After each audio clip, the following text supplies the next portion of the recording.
The Destructors by Graham Greene. It was the eve of August Bank Holiday that the latest recruit became the leader of the Wormsley Common Gang. No one was surprised except Mike, but Mike, at the age of 9, was surprised by everything. "If you don't shut your mouth," somebody once said to him, "you'll get a frog down it."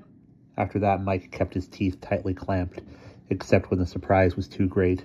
The new recruit had been with the gang since the beginning of the summer holidays, and there were possibilities about his brooding silence that all recognized. He never wasted a word even to tell his name until it was required of him by others. When he said, "Trevor," it was a statement of fact. Not as it would have been with the others, a statement of shame or defiance.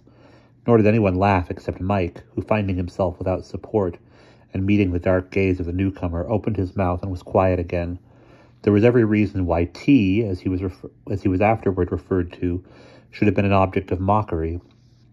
There was his name, and they substituted the initial, because otherwise they had no excuse not to laugh at it.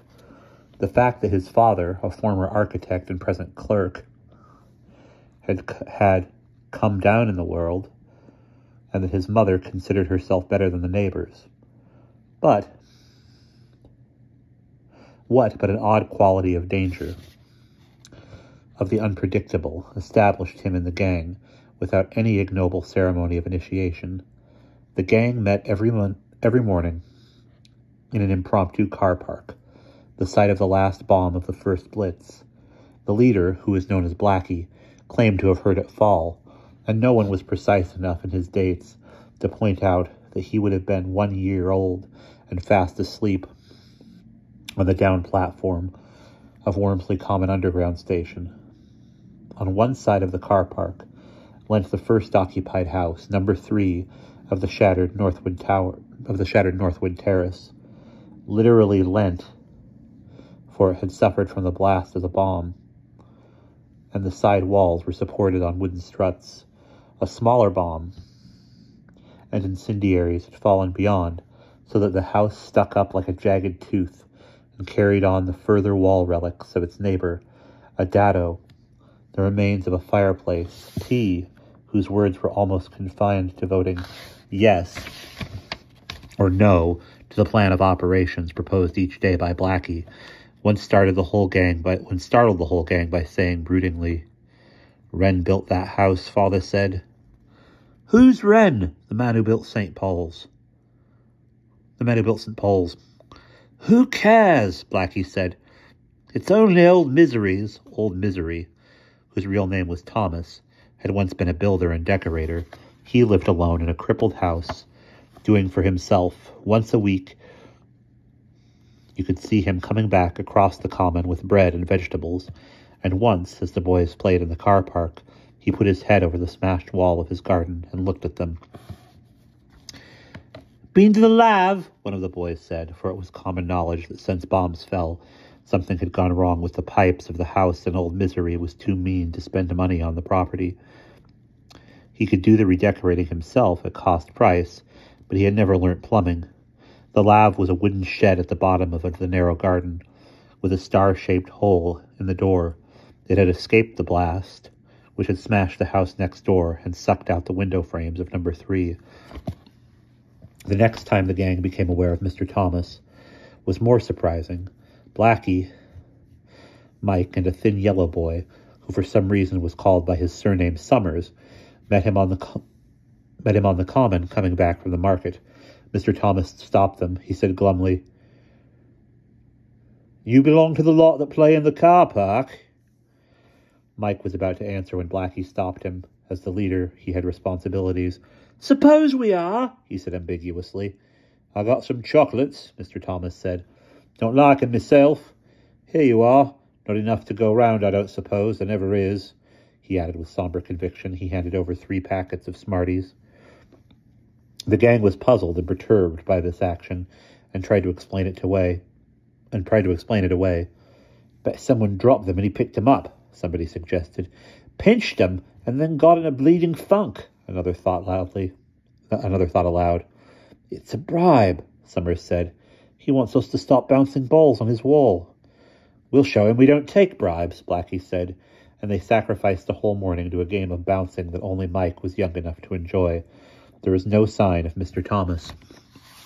Next day, T astonished them all.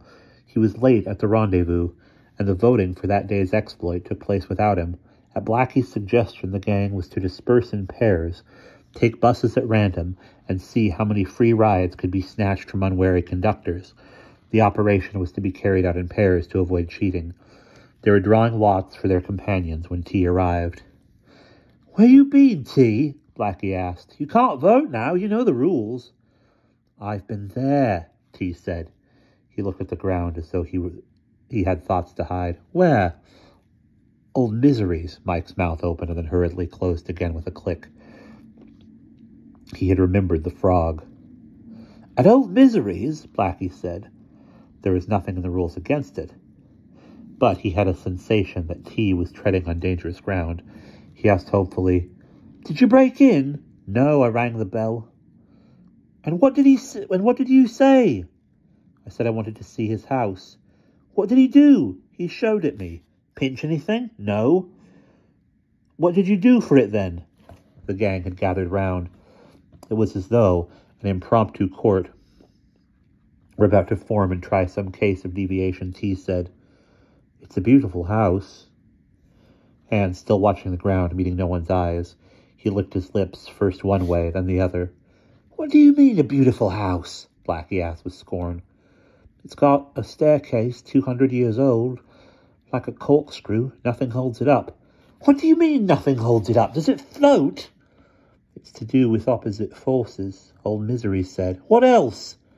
"There's panelling." Like in the Blue Boar?" 200 years old." "Is Old Misery 200 years old?" Mike laughed suddenly and then was quiet again. The meeting was in a serious mood. For the first time since T had strolled into the car park on the first day of the holidays, his position was in danger. It only needed a single use of his real name and the gang would be at his heels. "What did you do for it? Or what did you do it for?" Blackie asked. He was just. He had no jealousy. He was anxious to retain T in the gang if he could. It was the word beautiful that worried him.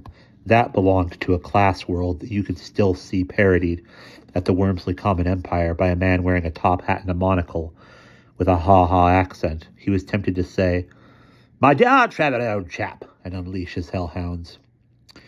"If you'd broken in," he said sadly. That indeed would have been an exploit worthy of the gang. "This was better," T said. "I found out things." He continued to stare at his feet, not meeting anybody's eye, as though he were absorbed in some dream he was unwilling to or ashamed to share. "What things?" "Old Misery's going to be away all tomorrow and bank holiday," Blackie said with relief. "You mean we could break in?" "And pinch things?" somebody asked. Blackie said, "Nobody's going to pinch things. Breaking in, that's good enough, isn't it? We don't want any court stuff." "I don't want to pinch anything," T said. "I've got a better idea." "What is it?" T raised eyes, as grey and disturbed as the drab August day. "We'll pull it down," he said. "We'll destroy it." Blackie gave a single hoot of laughter, and then, like Mike, fell quiet, daunted by the serious, implacable gaze. "What did the police be doing all that time?" "They'd never know. We do it from inside. I found a way in," he said with a sort of intensity. "We'd be like worms, don't you see, in an apple. When we came out again, there'd be nothing there. No staircase, no panels, nothing but just walls, and then we'd make the walls fall down, somehow." "We'd go to Jug," Blackie said. "Who's to prove? And anyway, we wouldn't have to have pinched anything," he added without the smallest flicker of glee. "There wouldn't be anything to pinch after we'd finished." "I've never heard of going to prison for breaking things," Summers said. "There wouldn't be time," Blackie said. "I've seen housebreakers at work."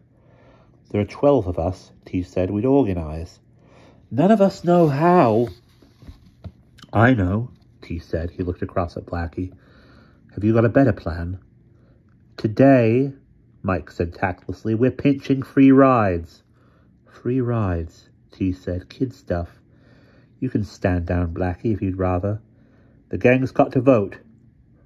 "Put it up, then," Blackie said uneasily. It's proposed tomorrow and Monday we destroy old Misery's house. Hear, hear, said a fat boy called Joe.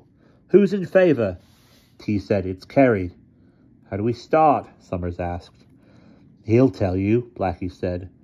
It was the end of his leadership. He went away to the back of the car park and began to kick a stone, dribbling it this way and that. There was only one old Morris in the park. A few cars were left there except lorries. Without an attendant, there was no safety. He took a flying kick at the car and scraped a little paint off the rear mudguard. Beyond, paying no more attention to him than to a stranger, the gang gathered round T. Blackie was dimly aware of the fickleness of favor. He thought of going home, of never returning, of letting them all discover the hollowness of T's leadership, but supposed, after all, what T proposed was possible. Nothing like it had ever been done before. The fame of the Wormsley Common car park gang would surely reach around London. There would be headlines in the papers.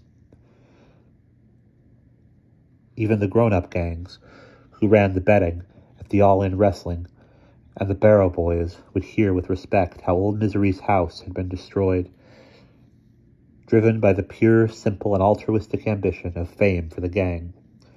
Blackie had come back to where T stood in the shadow of old Misery's wall. T was giving his orders with decision.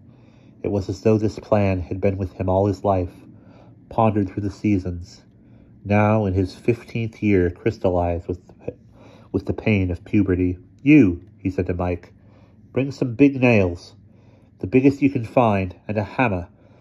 Anybody who can, better bring a hammer and a screwdriver. We'll need plenty of them. Chisels, too. We can't have too many chisels. Can anybody bring a saw? I can, Mike said. Not a child saw, T said. A real saw. Blackie realized he had raised his hand like any ordinary member of the gang. Right, you bring one, Blackie. But now there's a difficulty. We want a hacksaw. What's a hacksaw? Someone asked. You can get 'em at Woolworth's, Summers said. The fat boy called Joe said gloomily. I knew it would end in a collection. I'll get one myself, T said. I don't want your money, but I can't buy a sledgehammer, Blackie said. They're working on number 15. I know where they leave their stuff for bank holiday.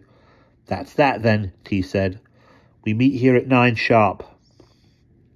I've got to go to church, Mike said.